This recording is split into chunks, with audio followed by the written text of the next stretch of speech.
بسم اللہ الرحمن الرحیم۔ السلام علیکم۔ ابرار رشید آپ کی خدمت میں حاضر ہے اور آپ سے درخواست ہے کہ اگر ابھی تک آپ نے چینل کو سبسکرائب نہیں کیا تو اسے سبسکرائب کر لیں،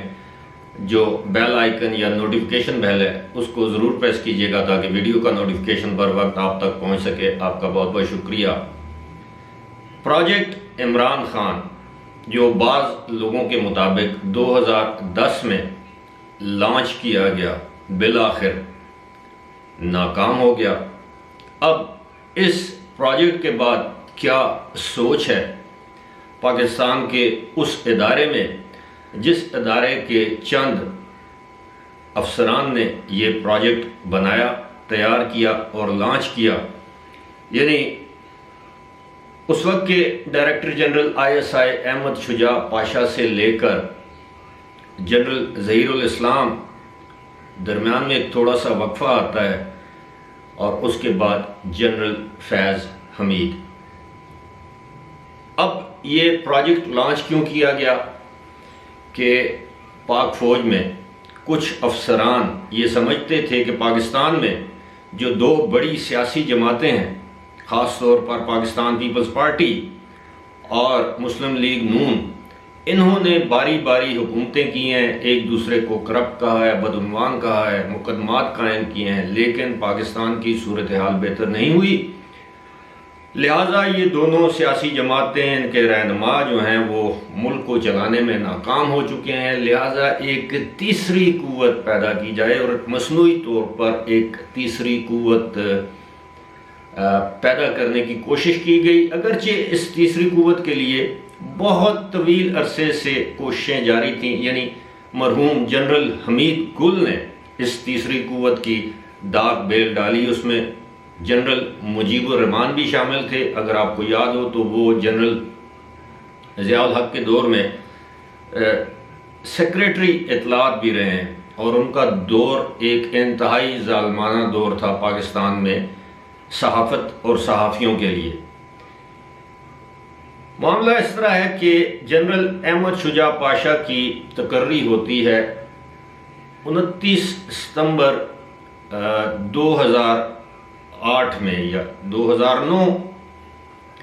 اس دوران اس وقت کے وزیر اعظم یوسف رضا گیلانی کی بھرپور کوشش یہ ہے کہ وہ اپنی مرضی کا ISI چیف لے کر آئیں، لیکن جنرل اشفاق پرویز کیانی اس کی اجازت نہیں دیتے۔ اس وقت کی حکومت کا یہ بھی ایک خیال تھا یا خواہش تھی کہ ISI کو، جو سول حکومت ہے، اس کا ایڈمنسٹریٹو کنٹرول، ISI کا فائنینشیل کنٹرول وغیرہ جو ہے وہ جو سول گورنمنٹ ہے، یعنی جمہوری حکومت ہے، منتخب حکومت ہے، اس کے انڈر دے دیا جائے۔ بہرحال ایسا نہ ہو سکا۔ 2008 کے ستمبر میں جب جنرل احمد شجاع پاشا ISI کے چیف بنتے ہیں تو اس کے بعد انہوں نے یہ کوششیں شروع کر دیں، اور تاکہ ایک تیسری قوت کو ان دو قوتوں کے، یعنی دو سیاسی جماعتوں کے متبادل کھڑا کیا جا سکے۔ اور آپ کو یاد ہوگا کہ یوسف رضا گیلانی نے ایک مرتبہ قومی اسمبلی میں خطاب کرتے ہوئے بھی یہ کہا تھا کہ ریاست کے اندر ریاست نہیں چلنے دی جائے گی۔ ان کا واضح اشارہ ISI کی جانب تھا۔ خیر 2010 آتا ہے۔ 2010 میں جناب کس طرح مختلف الیکٹیبلز کو شامل کیا گیا، مختلف سیاسی رہنماؤں کو پاکستان تحریک انصاف میں شامل کیا گیا، اور اکتوبر میں لاہور میں ایک بہت عظیم الشان جلسہ منعقد کیا گیا، اور یہ تاثر دینے کی کوشش کی گئی کہ یہ ہے تیسری قوت۔ اور آپ کے علم میں یہ بھی لاتا چلوں کہ اس میں اس وقت جہانگیر خان ترین، علیم خان، ان لوگوں نے دل کھول کر پیسہ لگایا اور اس جلسے کو کامیاب بنایا۔ آبویسلی ISI کی یا جنرل احمد شجاع پاشا کی اس میں بھرپور مدد، تعاون اور حمایت حاصل تھی۔ 2012 میں جنرل احمد شجاع پاشا ایک ایکسٹینشن لینے کے بعد بطور DG ISI ریٹائر ہو جاتے ہیں، اور ان کی جگہ ڈائریکٹر جنرل بنایا جاتا ہے جنرل ظہیر الاسلام کو۔ جنرل ظہیر الاسلام کا تعلق بھی ایک فوجی گھرانے سے ہے. ان کے والد صاحب بریگیڈیئر تھے، ان کے چچا انڈین آرمی میں میجر جنرل تھے، ان کے بھائی بھی فوج میں تھے. یعنی ایک جسے آپ کہہ سکتے a man from soldiers family. General Zaheer ul Islam بھی ایک متنازع کردار کے طور پر جانے جائیں گے. جب بھی مورخ تاریخ مرتب کرے گا تو جنرل احمد شجاع پاشا اور جنرل ظہیر الاسلام کا نام جو ہے وہ ایک متنازع کردار کے طور پر سامنے آئے گا. اور بھی بہت سے متنازع کردار ہیں. حال ہی میں جنرل ظہیر الاسلام نے اپنے علاقے میں ایک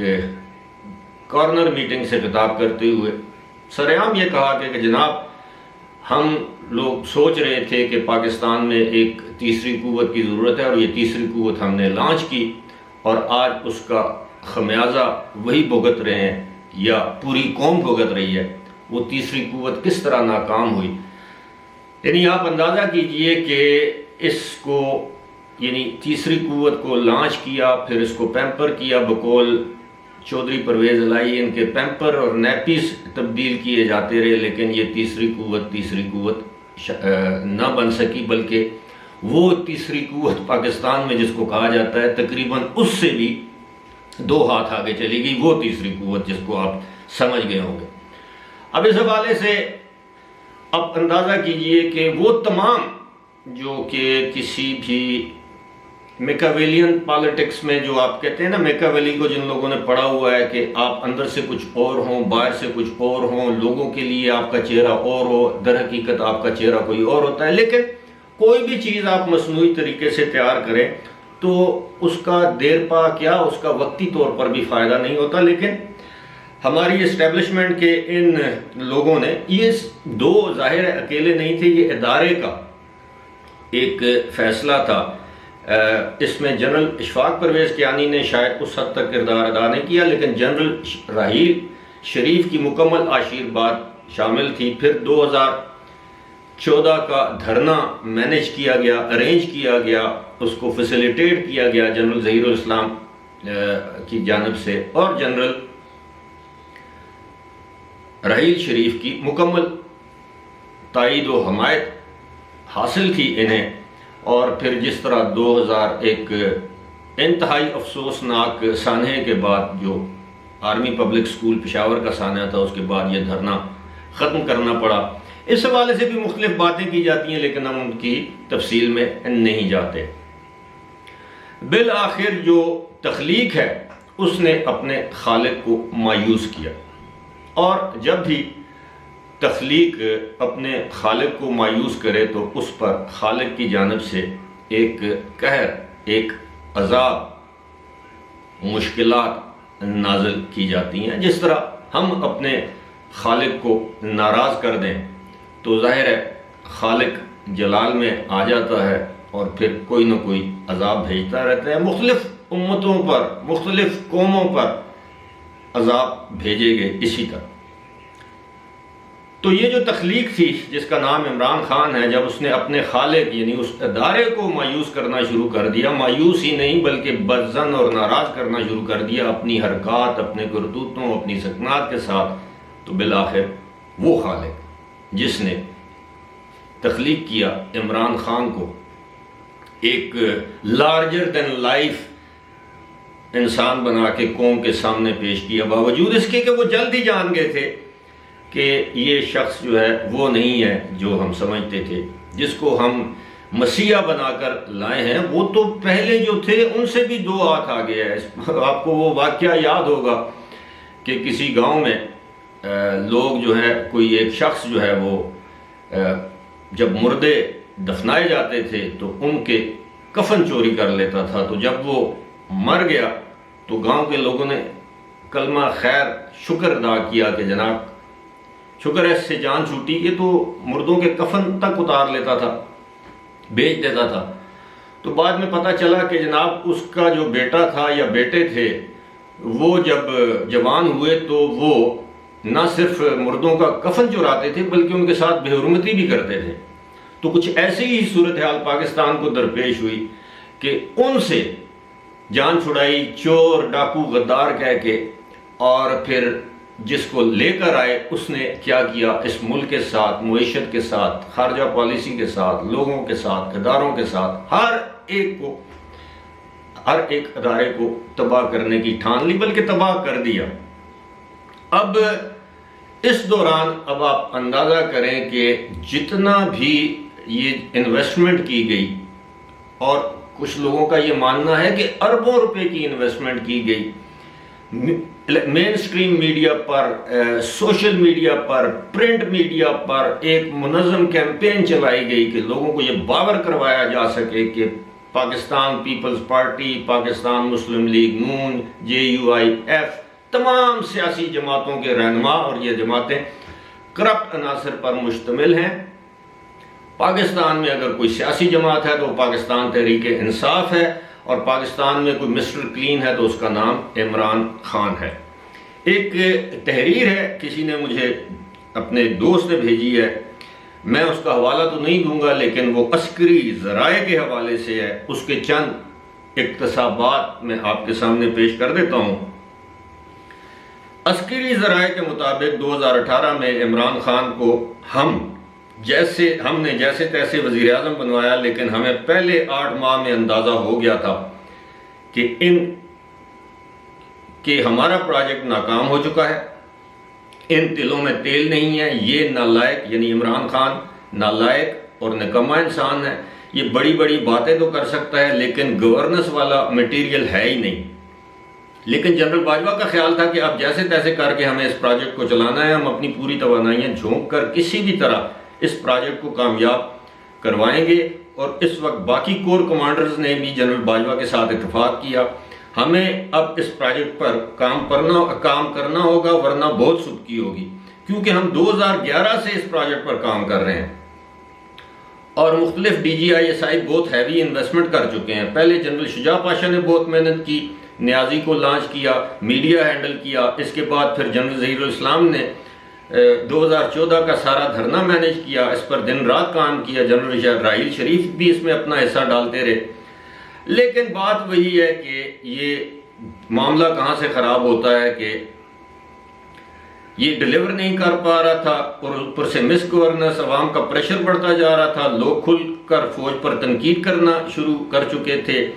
اور پھر یہ سب تو پھر بھی فوج مینیج کر سکتی، لیکن پاکستان کے حالات خراب کرنے کے بعد نیازی نے عالمی طاقتوں سے بھی پاکستان کے حالات خراب کرنا شروع کیے، جس سے پاکستان عالمی تنہائی کا شکار ہو رہا تھا اور فوج کی پریشانی بڑھتی جا رہی تھی۔ پھر ایک مغربی ملک کی شخصیت نے فوج کی ہائی کمان سے ملاقات کے دوران ایک انکشاف کیا، پھر ایک عرب ملک کے سربراہ عمران خان کو گالیاں دے رہا تھا۔ میرے لیے یہ بہت حیران کن تھا کہ ایک ایسے ملک کے پرائم منسٹر کو ایک ایسے ملک کا حکمران گالیاں کیسے دے سکتا ہے، کیونکہ پاکستانی فوج کے عرب ممالک سے براہ راست اور اچھے تعلقات ہیں۔ ان ممالک کو پاکستان اپنا اسلحہ بیچتا ہے، یہاں تک کہ ان کی فوج کو ٹریننگ دیتا ہے۔ سعودیہ کی تو کئی علاقوں کی سیکیورٹی پاکستان فوج کے ذمہ ہے، اس کے بدلے یہ پاکستان کو ہیوی فنڈنگ کرتے ہیں۔ سیاستدانوں اور فوج میں جب بھی ڈیڈ لاک ہو جائے یہ اپنا کردار ادا کرتے ہیں۔ اور پھر اس کے بعد شاہی جہاز والا واقعہ ہوگا کہ جس جہاز پر بیٹھ کر امریکہ جا رہا تھا، یعنی عمران خان امریکہ جا رہا تھا، یہ پاگل اسی طیارے میں بیٹھ کر محمد بن سلمان کو گالی دے رہا تھا، اور اگلے یہ سب باتیں ریکارڈ کر رہے تھے۔ پھر انہوں نے غصے میں اپنا طیارہ واپس منگوا لیا، اور امریکہ سے دورے سے واپسی پر اپنی کچن کیبنٹ میں عمران نیازی بولا، یہ محمد بن سلمان تو مجھے پاگل لگتا ہے، میرا دل کرتا ہے کہ اس سے منہ بھی نہ لگاؤں۔ یعنی یہ ساری چیزیں جو ہیں یہ پھر بالآخر فوج کو سمجھ آنا شروع ہو گئی کہ جناب یہ تو جو پروجیکٹ ہم نے لانچ کیا تھا، جس کو ہم پاکستان کا مسیحا سمجھ رہے تھے، یہ تو پاکستان کے لیے انتہائی خطرناک بنتا جا رہا ہے، اور پھر جو کچھ ہوا وہ آپ کے سامنے ہے۔ اب سوال یہ ہے کہ امر بالمعروف، عالمی سازش، حقیقی آزادی کے لیے جہاد، ہینڈلرز، نیوٹرلز، غدار، میر جعفر، میر صادق، یہ تمام بیانیے اب کھل رہے ہیں نا، ان کی اصلیت اب کھل کر واضح ہو چکی ہے پوری قوم پر۔ اب سوال یہ ہے کہ کیا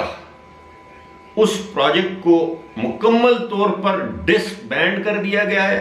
ترک کر دیا گیا ہے، کہ یا اس طرح کے کسی شیلف میں، جس طرح کتابیں ہم لوگوں نے سجا کے رکھی ہوئی ہیں، سجا کے رکھ دیا گیا ہے کہ بوقت ضرورت، جس طرح ہمیں کوئی کتاب اگر چاہیے ہوتی ہے تو اس کو کھول کر پڑھ لیتے ہیں، تو بوقت ضرورت اس پروجیکٹ کو اس شیلف سے نکالا جائے گا اور دوبارہ اس سے مٹی شٹی جھاڑ کے اس کو ٹھیک ٹھاک کر کے پھر قوم کے سامنے پیش کیا جائے گا۔ یہ بہت بڑا سوال ہے، لیکن پاکستانی قوم کو سوچنا چاہیے کہ اس طرح کے پروجیکٹس دنیا میں جہاں بھی بنائے گئے، لانچ کیے گئے، ہمیشہ ناکام ہوئے، اور اس ناکامی کی صورت میں سب سے زیادہ نقصان جسے ہوا وہ وہی قوم تھی جس قوم کے چند نام نہاد انٹلیکچوئلز نے اس طرح کے پروجیکٹ لانچ کیے۔ فی الحال مجھے دیجیے اجازت، خدا حافظ۔